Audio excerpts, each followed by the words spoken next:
All right, good morning, everybody. I turned around and came in yesterday afternoon and got the water turned on, and I turned around and a little while later got ready to walk toward the bathroom, and I know there was a puddle of water going from what was the hot water heater, the vent, toward the bathroom and toward the back area back there. And so I went and turned off the water to try to figure out what was going on after I pulled the cover for the hot water heater. So this is the Dometic 6-gallon hot water heater. And so we haven't pulled the camper very far. Usually we park it somewhere close and we take it in and out at the lake. This is probably one of the first long journeys I've had with it. And wouldn't you know, it'd have to be a Friday night into a Saturday morning where we don't have a lot of part stores, a lot of places for supplies, nothing really for RV. And so when I went this morning, after looking at it last night, there was a constant stream coming off of the bypass valve for the top of the hot water heater, and that clamp had moved just enough for it to be able to start seeping water into the floor. And so I turned around and put them both in bypass. I turned around and shut the water off, turned around and opened the valves under the camper to start emptying the water out so I could get a better look at it after I turned around and got the hot water heater emptied as well. And then I turned around and put it back in bypass. One of the things you really got to worry and make sure that you stay safe is with all of that water that was here around this hot water heater. Our hot water heater not only is propane, but we also have the electric. And so there was water all under here, and so I had to turn around and find the breaker and get that turned off too, because we all know water and electricity don't mix. So after I turned around, I didn't want to pull it completely apart this morning because I had the ability to be able to at least put a trusty bucket under it, the top connection where it was leaking, so that I could at least brush my teeth and get a drink of water and do what I needed to until somebody opened this morning. So I turned around and pulled the top connection off, but I'm going to go ahead and show you the bottom connection instead. I turned around and I took the bottom connector off of the tank. I pulled it out and had it over the bucket, and I took a pair of channel locks and I grabbed the end,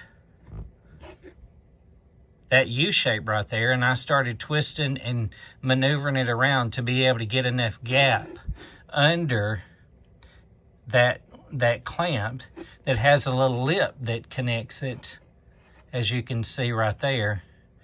I got enough lip of my screwdriver and stuck it under there to pop that out to be able to loosen this. That way I didn't have to buy a tool to be able to get that off. Once I turned around and did that, I turned around and put my screwdriver on the inside and easily try to make more room so that I could slide it off of that bypass valve without turning around and breaking my bypass valve.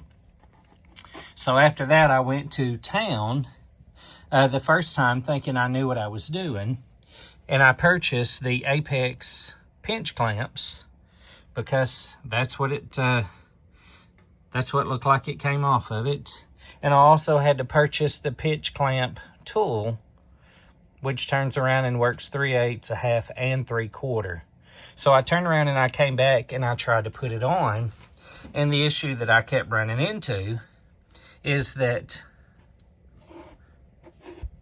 even though this is supposedly 1/2-inch pipe, I'm going to sit up. Even though this is a 1/2-inch pipe, the issue that I kept running into is I could not get that to slide on. And so then I thought, well, maybe I should have got 3/4. And then I was going to turn around and I went back to town and I took this little piece with me these pieces with me. And he looked at me and he says, no, you're trying to put it on the wrong kind of pipe. And I thought to myself, there is a difference between this diameter on one end and the diameter on the other. And he told me, and I said, just give me the 3/4. He says, it's not going to tighten down enough. What you're really going to have to do is you're going to have to turn around and put a clamp on it. And so after I turned around and I thought, I've seen the way clamps work. You tighten them down today. As much as this trailer is going to shift back and forth in that cabinet, something's going to come loose and I'm going to have this issue again. I need to find a better way to be able to cinch and ensure that this water line stays more intact for a little bit longer. So after I turned around and I came back, I started thinking, if I had a way to be able to heat this up, then I could narrow the diameter of this hose, make it more pliable. And so I turned around, since I'm not really in a campground this weekend, I was closer to our shop. I turned around and went and got a heat gun out of the shop to be able to heat that up, to see if that would turn around and make a difference. I guess if you really were in a bind and you were somewhere close where you could get the Apex pinch clamp and those connectors, I guess you always probably could have tried to use a flame or a cigarette lighter to be able to heat this up so that you could turn around and get it back together. And so after I turned around and I heated it up, I was able to slide the new pinch clamp on the hose. Then after I turned around and got the pinch clamp on the hose, I put the hose back on the bypass valve. And then these crimpers, you turn around and use the very end. You get that seated, you get that new clamp seated.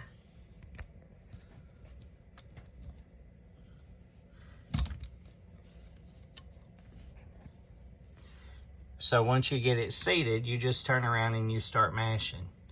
And so I mashed it all the way close, as tight as I could get it. I've turned around and I've got the water turned back on. I have no drips on the bottom nor the top. And so I guess this is really just informational for somebody that turns around and runs into a water leak with the bypass valves, and that you really can turn around and use the PEX pinch clamps on this type of material, water hose material. You just have to turn around and you have to heat it to make it pliable so that you can get that pinch clamp around it for it to tighten up. Again, the water is turned back on to the RV, and so at this point in time,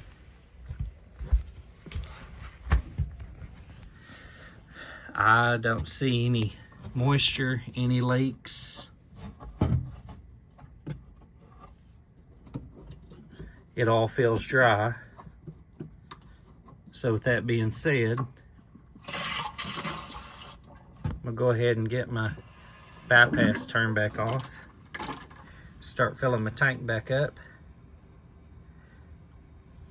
And maybe this will help you in the future. Any headaches and heartaches. Have a good day.